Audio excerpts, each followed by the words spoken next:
On the morning of March 16, 1988, a 12-year-old girl named Allison Triarci was in her bedroom window when she watched two men in dark jogging suits emerge from the bushes outside her neighbor's house and start shooting.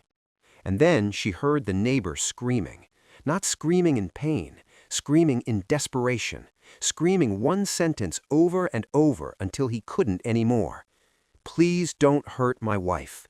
Please don't hurt my wife." The neighbor was Mickey Thompson, the most versatile motorsports figure America ever produced. A guy who had broken the 400-mile-per-hour barrier in a car he basically built in his garage. A guy who invented the Christmas tree starting light that every drag strip in the world still uses today.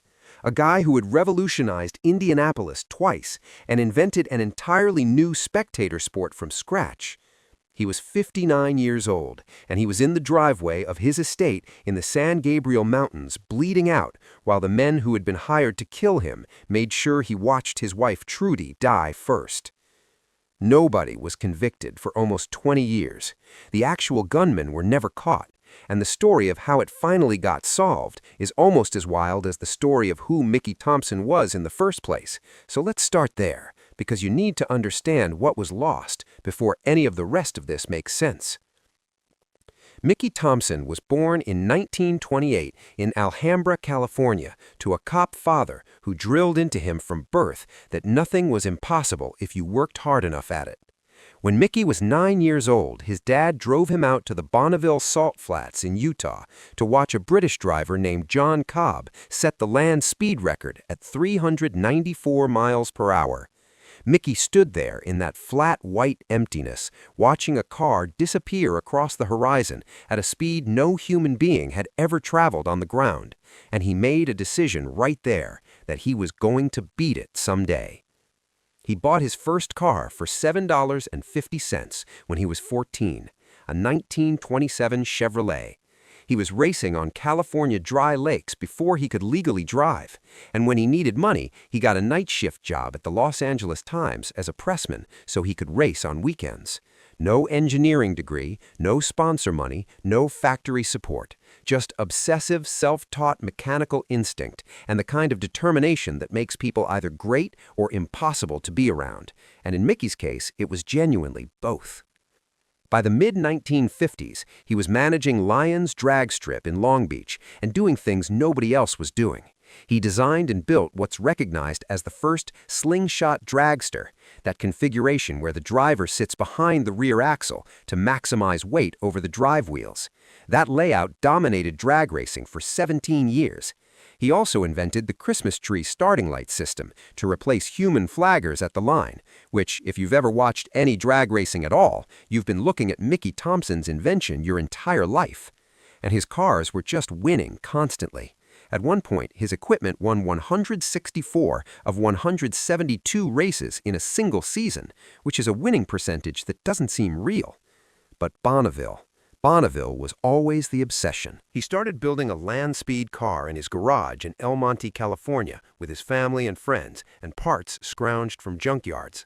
The car that became Challenger 1 weighed 7,000 pounds and was powered by 4 supercharged Pontiac V8 engines, each one driving a separate wheel through a 1937 Cadillac transmission.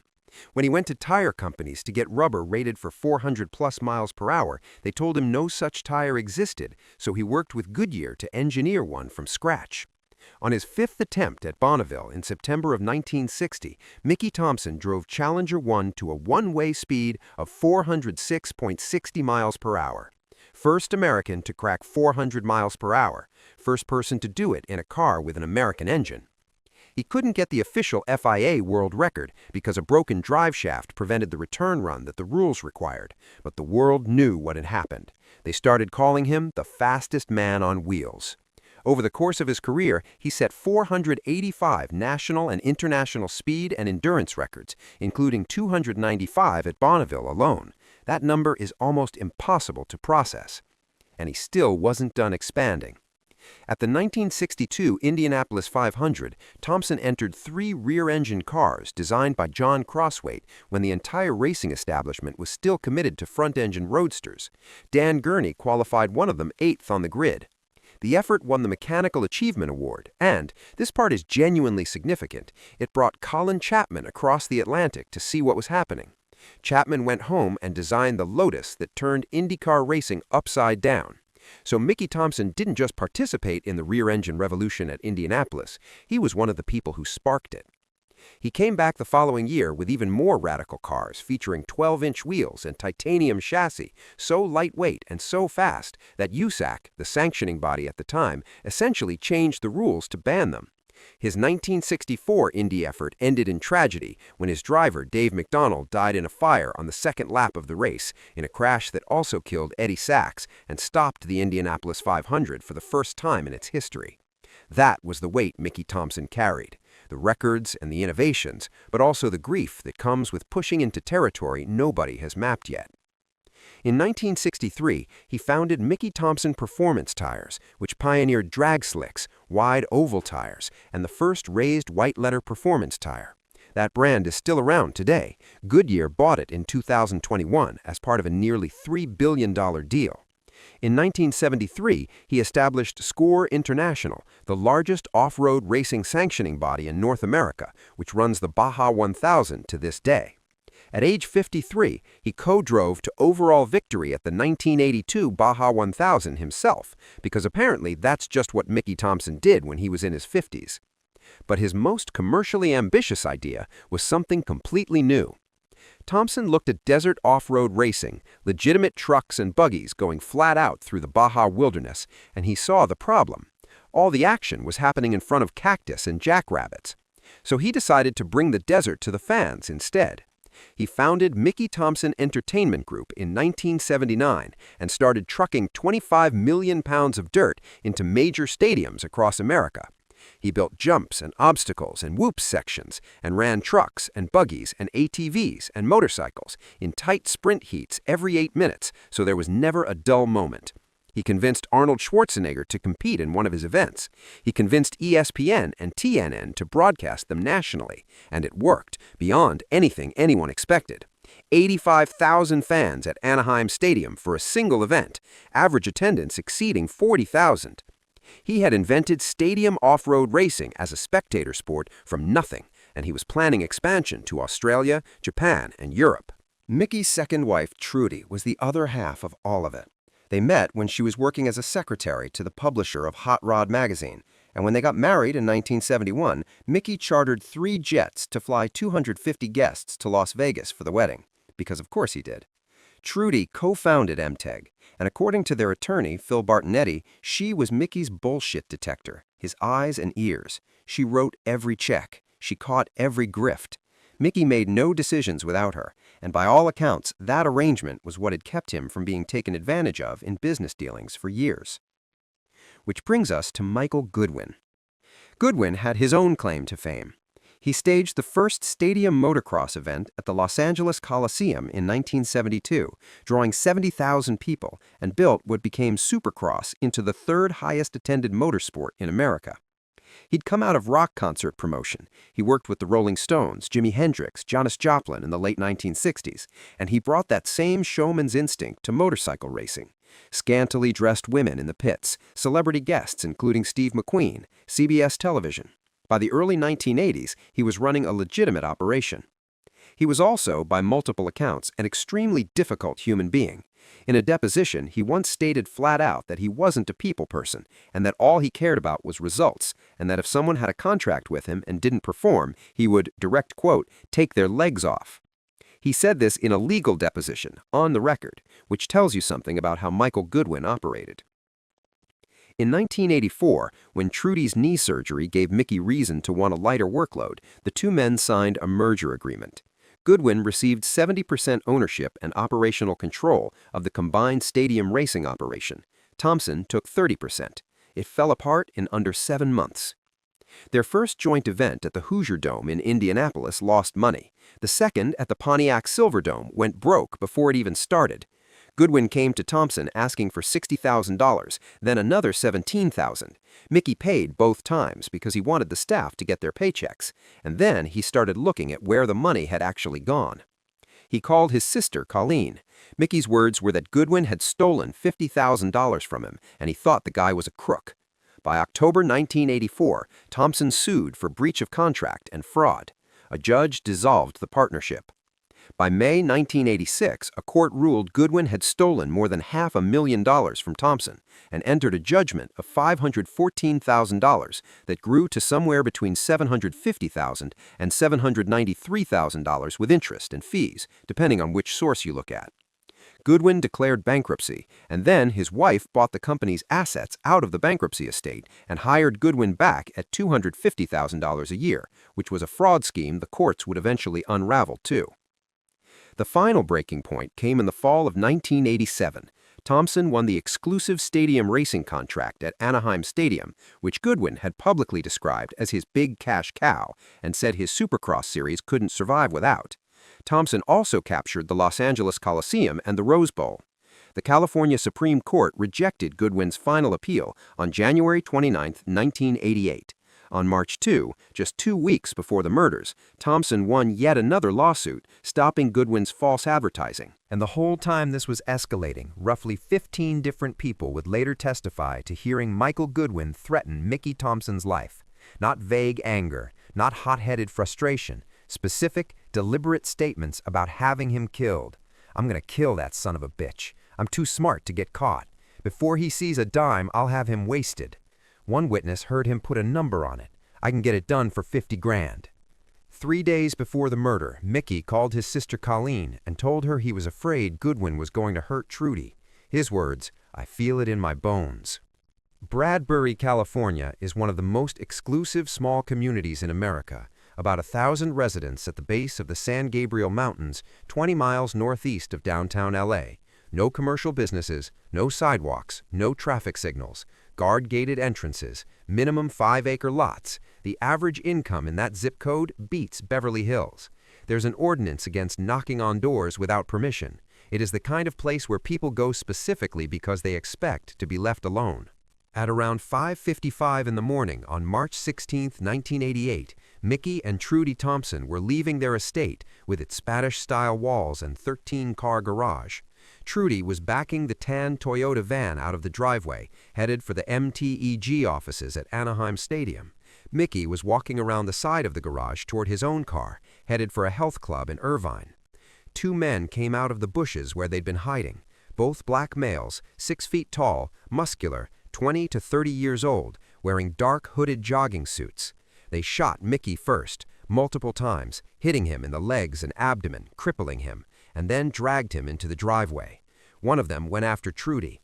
Lance Johnson, a neighbor, was jolted awake by the gunshots. Then about 15 seconds of silence. Then Mickey screaming, "Please don't hurt my wife! Please don't hurt my wife!"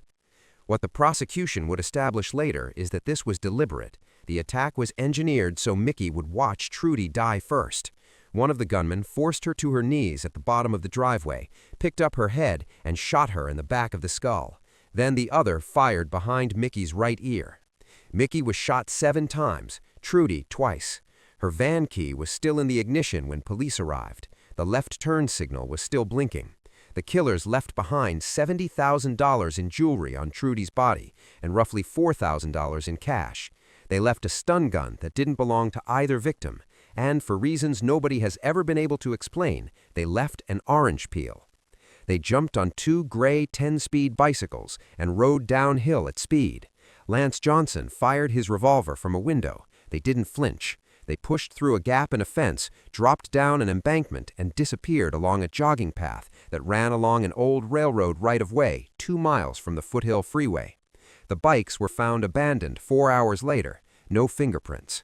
Deputy Richard Dinsmore's first assessment on arrival, it was a double homicide, an assassination. The Los Angeles County Sheriff's Department launched a massive investigation. Detectives interviewed over 700 people in the first 9 months. The case would eventually generate 40,000 pages of discovery, more than 1,000 witness interviews, and a 61-volume murder book. When investigators asked people if they knew anyone who might want to do this, one name came up every time. But here's the problem with the Goodwin theory from a prosecutorial standpoint. He didn't pull the trigger. The shooters were black men. Goodwin was white.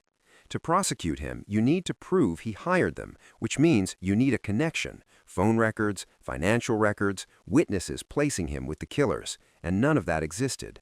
The stun gun at the scene resembled one Goodwin owned, but couldn't be proven as his. No murder weapons were recovered. No DNA matched anyone in any database. The bicycles gave up nothing. And Goodwin's behavior after the murders was deeply suspicious without being prosecutable. 2 months before the killings, he and his wife had purchased $275,000 in gold coins and wired $400,000 to banks on Grand Turk Island in the Turks and Caicos. 5 months after the murders, they sold their house, bought a $400,000 yacht they named Believe, and sailed to the Caribbean for over 2 years. The prosecution would later argue he was down there paying the hitmen, but that was a theory, not evidence. There was also a catastrophic investigative failure that sat buried for over a decade.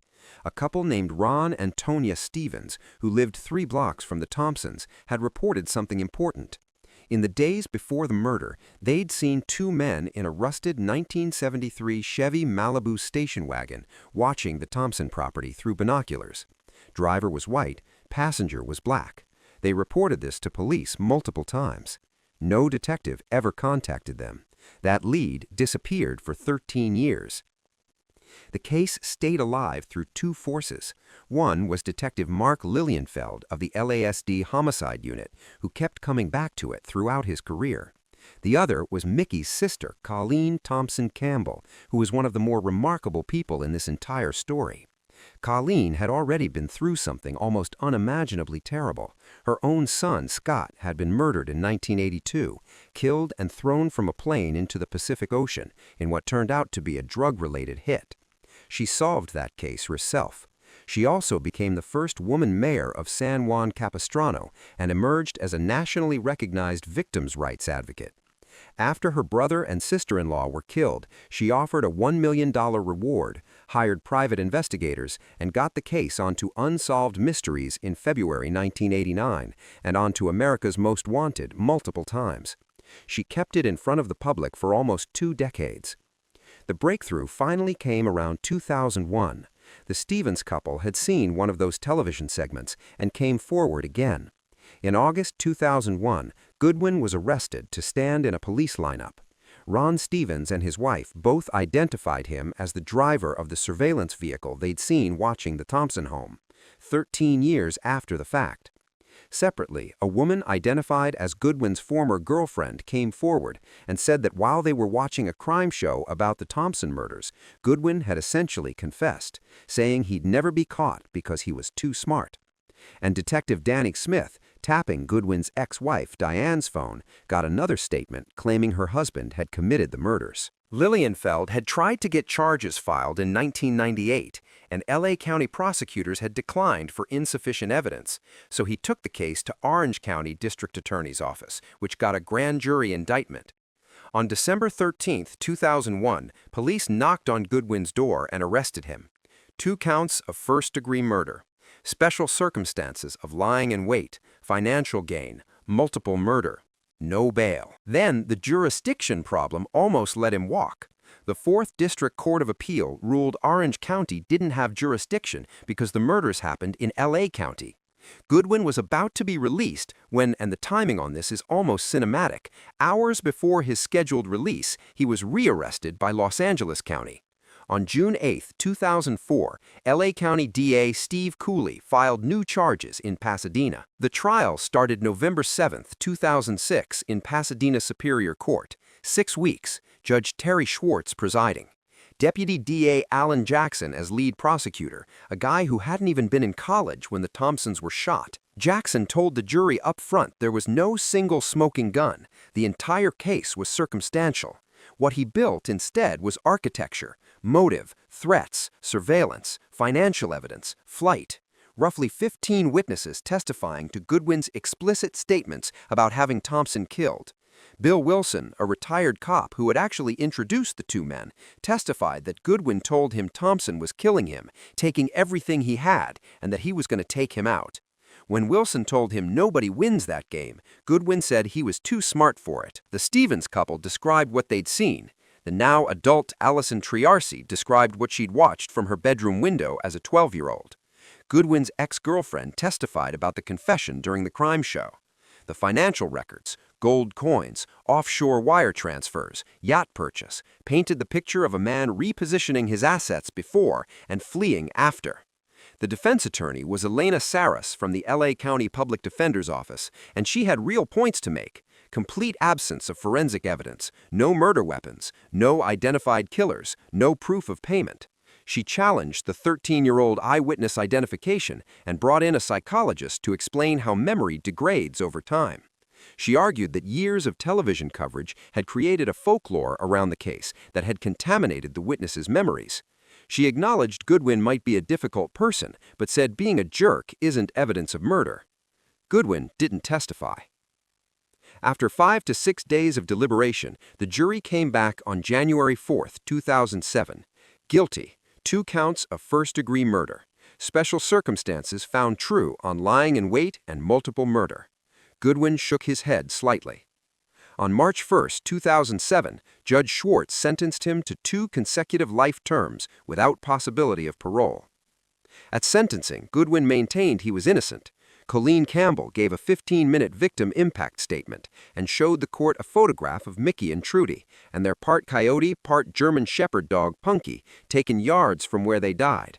Outside the courthouse, Colleen and off-road champion Ivan Ironman Stewart waved checkered racing flags. Then Colleen drove to Mickey and Trudy's gravesite and laid the flags there. She had promised to do that at their funeral 19 years earlier. The California 2nd District Court of Appeal upheld the conviction in January 2015. A resentencing petition in 2021 was denied. Goodwin is now around 81 years old, and he's at Richard J. Donovan Correctional Facility in San Diego. He's been there since the conviction. Here's the thing that still hangs over all of this. The 2 gunmen have never been identified, not even close. DNA recovered from the stun gun left at the scene and from under Trudy's fingernails gets automatically rechecked against CODIS as new profiles get added to the national database. Still no match. Composite sketches were widely circulated. Multiple people reported seeing men matching the descriptions in Pensacola, Florida, Goodwin's hometown, in the weeks after the murders. Nothing was ever confirmed. The prosecution's theory was that Goodwin met the killers in the Caribbean during his 2-year yacht trip and paid them there. But no financial trail to back that up was ever found. No phone records connected Goodwin to the shooters. No witness saw any solicitation meeting happen. Deputy DA Pat Dixon said at the time of conviction that the case would never be fully closed until the actual killers were caught. He was right, and as of today, that closure hasn't come. There's also the orange peel. Nobody ever explained the orange peel. This is one of the genuinely rare cases in American legal history where someone was convicted of first-degree murder by conspiracy without the actual killers ever being identified. The appeals court acknowledged the evidentiary void and upheld the conviction anyway, finding the circumstantial case overwhelming. You can look at that 2 ways, and people do. A small number of Goodwin's supporters, including some people from the motorsports world, maintain his innocence and point to exactly this problem. No killers, no payment, no physical connection, just motive, threats, and behavior patterns that a jury found convincing beyond reasonable doubt after 2 decades of investigation. What Mickey Thompson left behind is genuinely hard to summarize because it spreads across so many different things. Mickey Thompson Performance Tires is still around, Goodyear now, headquartered in Stowe, Ohio, making drag slicks and off-road rubber and street performance tires. In 1991, U.S. Navy SEALs chose Mickey Thompson tires for their fast attack vehicles in Operation Desert Storm and reported that the tires took them all the way into Kuwait City without a single failure. He's in the Motorsports Hall of Fame of America and the International Motorsports Hall of Fame, both inducted in 1990, the Off-Road Motorsports Hall of Fame in 2007, and the Automotive Hall of Fame in 2009. Score International, which he founded in 1973, celebrated its 50th anniversary in 2023. Stadium Super Trucks, founded in 2013 by former MTEG champion Robbie Gordon, names its championship trophy after Thompson. And then there's Danny. Danny Thompson is Mickey's son from his first marriage. Mickey loved him deeply and also absolutely forbade him from professional racing because he understood better than anyone what could go wrong. Danny raced in secret for years. After the murders, he packed away Challenger 2, a car Mickey had built in 1968 but never got to run at full speed because of unseasonable rain at Bonneville, and put it in storage for decades. He eventually restored it. In August 2018, at the Bonneville Salt Flats, Danny Thompson drove the 50-year-old car to a two-way average of 448.757 miles per hour, breaking the piston-driven land speed record in the car his father built a half-century earlier, on the same salt that 9-year-old Mickey Thompson had stood on watching John Cobb's record run in 1937 and made his decision. "Bonneville put my dad on the map as the speed king," Danny said afterward, "but he wasn't able to fulfill his dream. I'm so proud that my team and I were able to achieve what my dad had always wanted." In 2020, Danny had to sell Challenger 2 at auction for $510,000. He called it a knife in his heart for a car that had been part of his life for 52 years. What you end up with when you look at all of this is a story about two completely different kinds of ambition. Mickey Thompson's whole life was about building faster cars, building new forms of racing, building businesses, building spectacles that didn't exist before he imagined them. Even the things that went wrong for him, the broken drive shaft at Bonneville, the tragedy at Indianapolis, they were the costs of pushing into territory that hadn't been mapped. He wasn't reckless, he was just genuinely willing to go further than other people. Goodwin's ambition ran the same direction, until it didn't. He built Supercross into something real, but when he lost, he couldn't absorb it, and what replaced the ambition to build was something entirely different. 15 people heard him say he was going to have Mickey Thompson killed, and apparently not one of them believed he was serious enough to do something about it in time. Mickey Thompson spent 30 years breaking speed records nobody thought were breakable, building businesses nobody thought were possible, and making things that didn't exist before. He died in his own driveway at 59, screaming for his wife because a man who couldn't beat him in court decided to settle it another way. The gunmen have never been found, the orange peel was never explained, and Danny Thompson's 448-mile-per-hour run in his father's 50-year-old car is the closest thing to an ending this story actually has.